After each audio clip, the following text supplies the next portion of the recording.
Fine. जैसे कि आपको पता है हम लोग 6th चैप्टर कर रहे थे। लास्ट लेक्चर में हमने जॉइंट स्टॉक कंपनी के कैरेक्टरिस्टिक्स देखे, एडवांटेजेस देखे, राइट।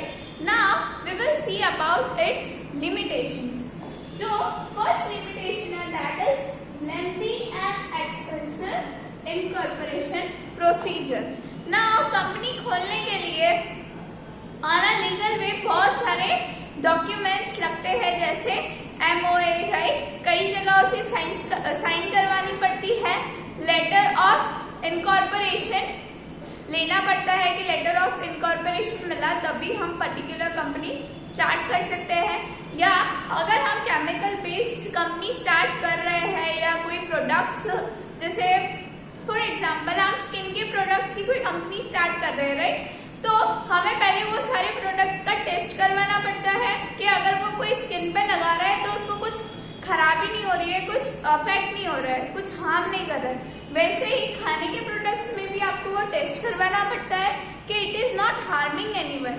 तो क्या हो जाता है, ये जो प्रोसीजर हो जाती है लीगल वे पे कंपनी खोलने की ऑन अ बिग स्केल, वो काफी ज्यादा लेंथी हो जाती है, क्योंकि आपको अलग अलग गवर्नमेंट से अलग अलग डॉक्यूमेंट्स लेने होते हैं, अलग अलग जगह आपके प्रोडक्ट्स को वेरीफाई करवाना पड़ता है, then only you can continue your company. Then second one is legal restriction.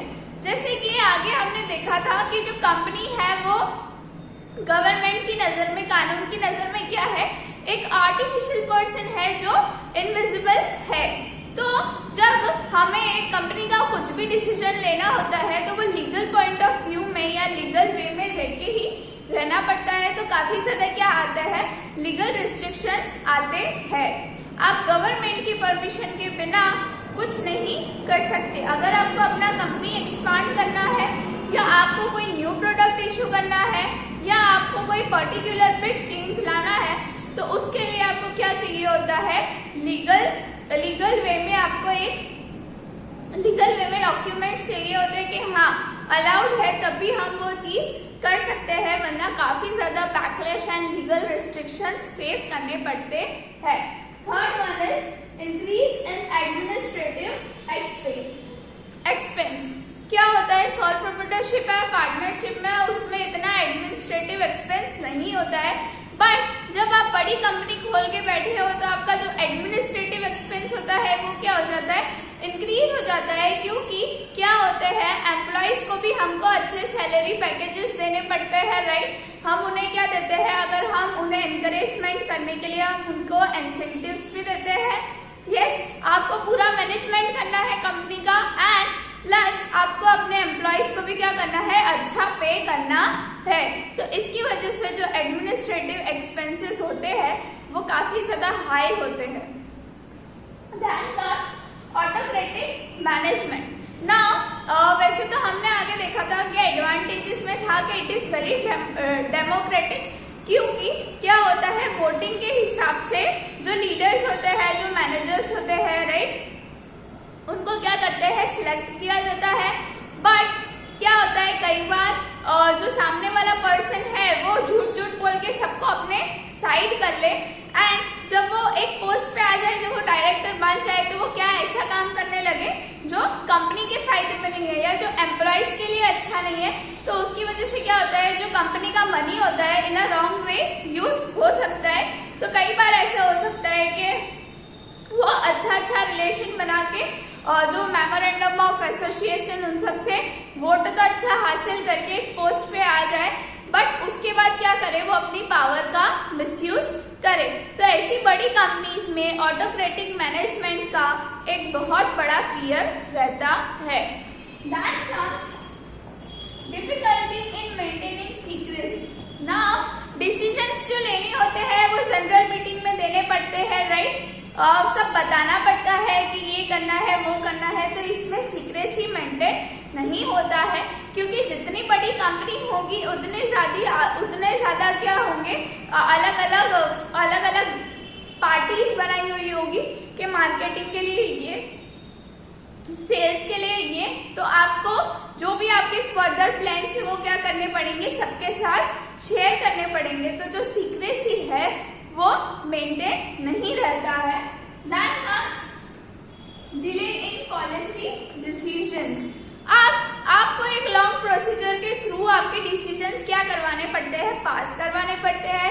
जैसे वो जनरल मीटिंग हो गया, और अगर जनरल मीटिंग में हाँ बोल दिया तो आपको गवर्नमेंट से भी क्या करवाना पड़ेगा, जो आपके प्रोडक्ट्स है या जो भी आपकी सर्विस है वो क्या करवानी पड़ेगी, वेरीफाई करवानी पड़ेगी। तो जो भी आपने पॉलिसी डिसीजंस लिए हैं उसमें क्या हो जाता है, एक लॉन्ग प्रोसेस हो जाता है और उसमें काफी ज्यादा टाइम लगता है। Then comes less flexibility. अभी फॉर एग्जांपल अगर आपका छोटा कंपनी है, छोटा कंपनी इन द सेंस अगर आप सोल प्रोप्राइटरशिप या पार्टनरशिप में बिजनेस कर रहे हो तो इट इज वेरी इजी कि आपको अगर आपको वो बिजनेस बंद करना है या वाइंड अप करना है या किसी और को देना है, it is very easy and it is very flexible कि आपका मन किया तब आप वो चालू रख रहे हो, आपका मन किया तब आपने बंद रख दिया, क्योंकि आप उसमें अकेले हो या उसमें सिर्फ 2 या 3 ही जन है। बट वेन इतनी बड़ी कंपनी हो जाती है तब क्या होता है, फ्लेक्सिबिलिटी कम हो जाती है। हम सिर्फ अपने सोच के या अपने हिसाब से वो कंपनी नहीं चला सकते, तो जो अंडरस्टैंडिंग है वो क्या होनी चाहिए, सबके साथ में होनी चाहिए। अगर अंडरस्टैंडिंग नहीं हो तो बहुत सारे क्या होने लगते हैं, डिस्प्यूट्स होने लगते हैं, झगड़े होने लगते हैं। जो फ्लेक्सिबिलिटी है जॉइंट स्टॉक कंपनी में वो क्या होती है, बहुत ही ज्यादा मिनिमाइल होती है। Then comes encouragement to speculation. Now what is encouragement to speculation? कई बार क्या होता है कि जो भी स्टॉक का पैसा होता है राइट, वो मार्केट वैल्यू के हिसाब से चेंज होते रहता है। तो जब मार्केट का पैसा हाई हुआ तो वो क्या करेगा, लोगों को ज्यादा अट्रैक्ट करेगा कि इस कंपनी के शेयर क्या है, हाई है, इस कंपनी के शेयर में अच्छे पैसे मिलते हैं, तो हम क्या करें, इसके अंदर इन्वेस्ट करें। बट जब वो पैसा डाउन जाएगा तो क्या होगा, लोग दूसरी कंपनी ढूंढेंगे ना, राइट। क्यों ऐसी कंपनी में कोई इन्वेस्ट करेगा जिसके शेयर्स का प्राइस अच्छा नहीं मिलता है या जिसका गुडविल अच्छा नहीं है। तो जो एनकरेजमेंट ऑफ स्पेक्यूलेशन है, जो देखने वाले के लिए एनकरेजमेंटिंग क्या होता है, जो मार्केट वैल्यू होता है वो होता है। अगर आपका मार्केट वैल्यू अच्छा है, आपकी शेयर्स का आपका गुडविल अच्छा है, तो आपकी कंपनी के शेयर्स क्या करेंगे, लोग खरीदेंगे भी एंड आपकी कंपनी प्रोग्रेस भी होगी। But somewhere if it goes down तो क्या होता है, आपकी कंपनी को बहुत बड़ा लॉस भी मिल सकता है। Then comes disadvantages to the society. कई बार हम क्या देखते हैं, कई ऐसी बड़ी बड़ी कंपनीज होती है जो कई बार क्या करती है, एक तो घोटाला करके चली जाती है, जैसे कि हमने देखा विजय माल्या, राइट। कई बार ऐसे शेयर्स इशू करते हैं, नॉर्मल लोगों से पैसे कलेक्ट करते हैं, देन वो क्या करते हैं, कंपनी वाइंड अप करके चले जाते हैं, स्कैम करके चले जाते हैं। उसकी वजह से एक तो सोसाइटी को बहुत फेस करना पड़ता है। सेकेंडली, ऐसी बड़ी कंपनीज में जब एम्प्लॉयज को क्या नहीं मिलते, प्रॉपर राइट्स नहीं, प्रॉपर उनकी जो राइट्स है वो पूरे नहीं होते, तो वो क्या करते हैं, हड़ताल करते हैं, राइट, राइट पे बैठते हैं। फिर उसकी राइट पे जब बैठते हैं तब दूसरी चीजें भी वो क्या करते हैं, बंद करवाते हैं। तो इसकी वजह से लोगों को क्या फेस करनी पड़ती है, डिफिकल्टी फेस करनी पड़ती है। तो इस वजह से कई बार ऐसी कंपनीज की वजह से सोसाइटी क्या करता है, बहुत ही ज्यादा सफर करता है। तो ये थे limitations about joint stock company.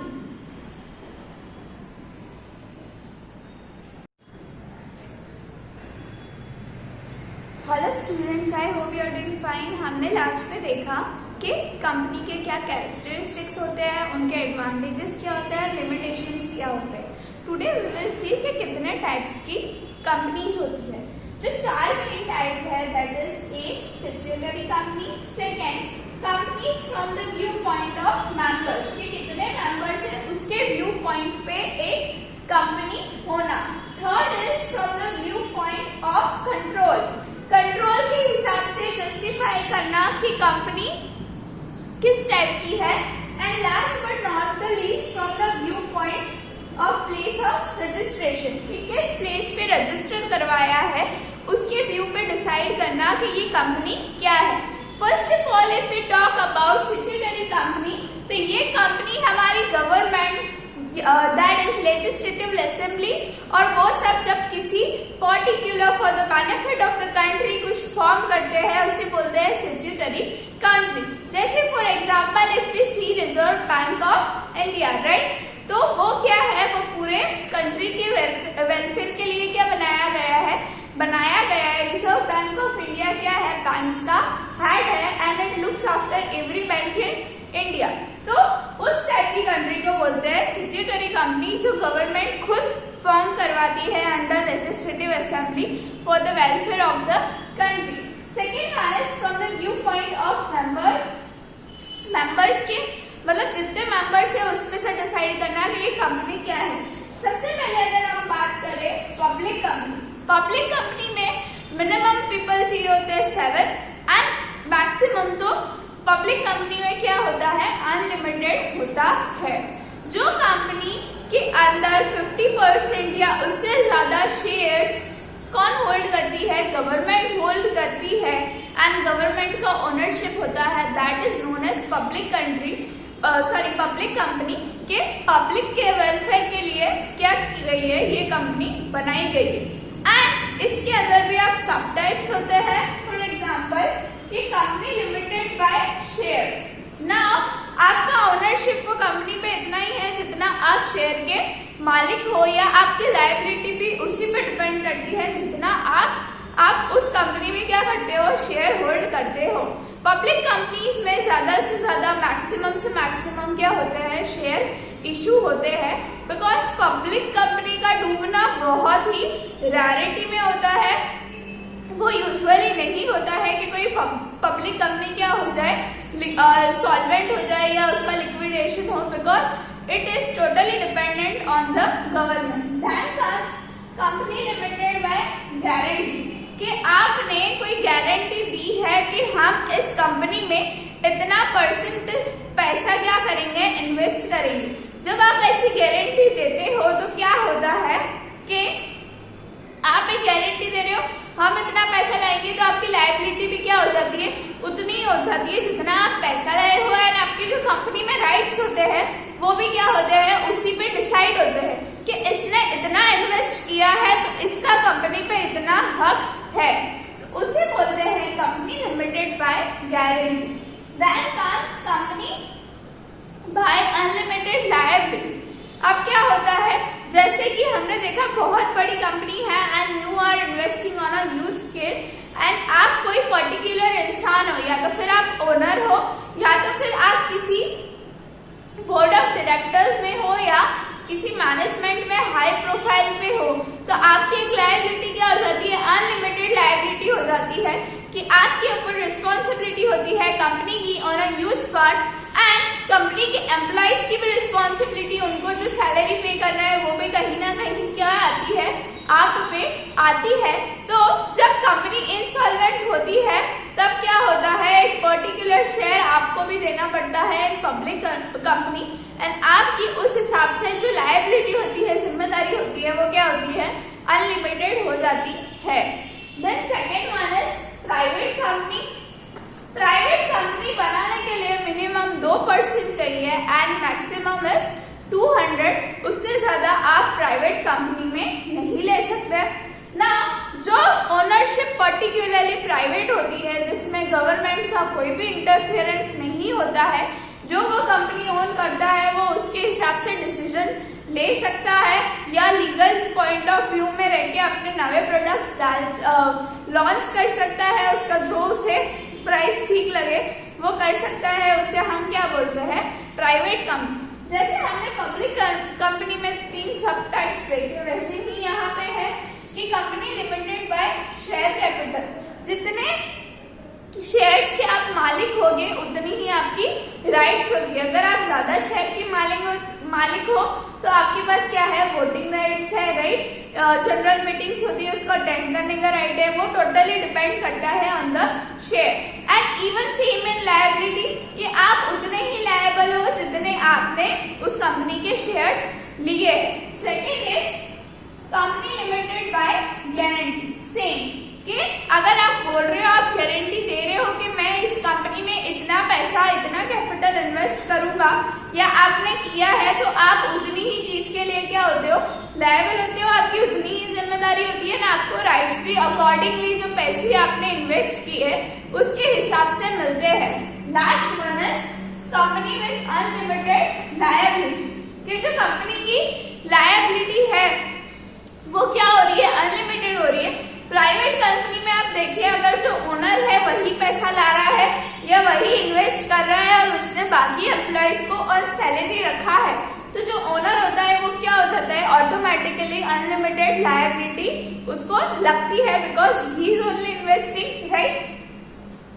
For example अगर हम देखें कि एक कंपनी है, एक जन ने बहुत पैसा कमाया, वो क्या सोचता है कि मैंने ये कंपनी में से पैसा कमाया, अब मैं क्या करूंगा, दूसरी कंपनी खोलूंगा। उसने दूसरी कंपनी खोली, उसके पास कैपिटल तो बहुत सारा है, तो उसने किसी और से कैपिटल नहीं मांगा, उसने क्या किया, सारा कैपिटल अपना ही इन्वेस्ट किया। पर उसने क्या किया है, सैलरी पे और वेजेस पे एम्प्लॉयज रखे हैं, वर्कर्स रखे हैं, मैनेजर्स रखे हैं, तो वो पर्सन ऑटोमेटिकली क्या हो रहा है, वो जिम्मेदार हो रहा है अनलिमिटेड के लिए कि अगर कंपनी को कोई नुकसान होता है तो वो एम्प्लॉयज और वर्कर्स को ज्यादा नहीं होगा, उनको यही होगा कि उनको कोई और जगह जॉब ढूंढनी पड़ेगी या उनको सैलरी नहीं मिलेगी। पर पूरा का पूरा जब इंसॉल्वेंट होगा तो जो लोन्स और वो सब पे करने का जो अगर लिया है तो वो किस पे जिम्मेदारी आएगी, वो ओनर पे आएगी। Then comes 1% company. जो पुराना एक्ट था कंपनीज का, उसके अंदर ऐसा कोई नहीं दिया हुआ है कि 1% कंपनी चला सके, बट इन 2013 जब कंपनीज एक्ट रिन्यू हुआ तब कहा गया है कि प्राइवेट कंपनी में ऐसा हो सकता है कि एक ही पर्सन क्या करे, कंपनी चलाए और जो कंपनी के मेन डिसीजंस है वो ले सकता है, तो उसे कहा जाता है 1% कंपनी, जिसमें एक ही जो इंसान होता है वो क्या होता है, पूरी कंपनी का ओनरशिप करता है, right. And second that comes, अब आता है from the view point of control. Control के हिसाब से बताना कि कंपनी क्या है। सबसे पहले तो है गवर्नमेंट कंपनी।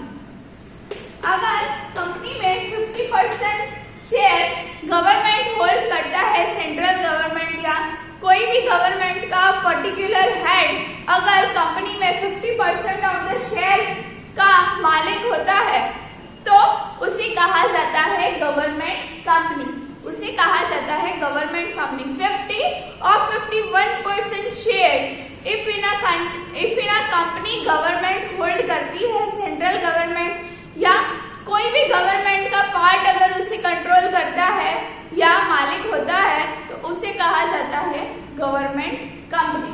अब उसके अंदर जो सब टाइप्स होते हैं, एक तो होल्डिंग कंपनी एंड एक सब्सिडरी कंपनी।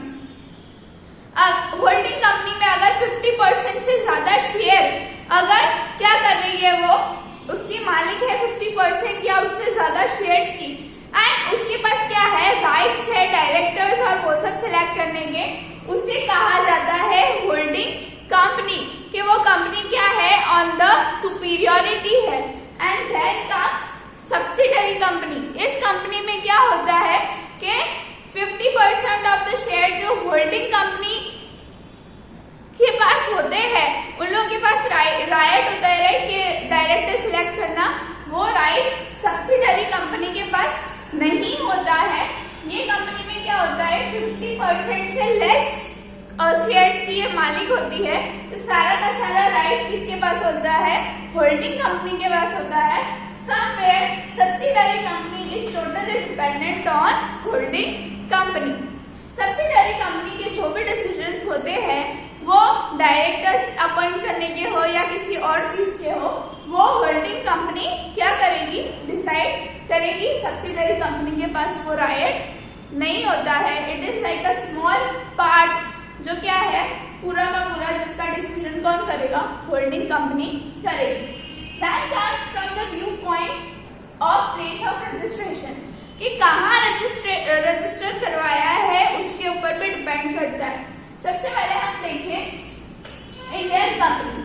जो कंपनीज एक्ट जो इंडिया के अंदर है उसके अकॉर्डिंगली यहाँ पे कंपनी स्टार्ट हुई है या अपॉइंट किए हैं रूल्स, तो उसे कहा जाता है इंडियन कंपनी। के क्या है, अकॉर्डिंग टू इंडियन एक्ट क्या स्टार्ट किया गया है, कंपनी स्टार्ट की है, जो भी रूल्स है वो यहाँ के फॉलो किए हैं। जो उसका मेन हेड ऑफिस है वो कहाँ है, इंडिया के ही किसी कोने में है, तो उसे कहा जाता है इंडियन कंपनी।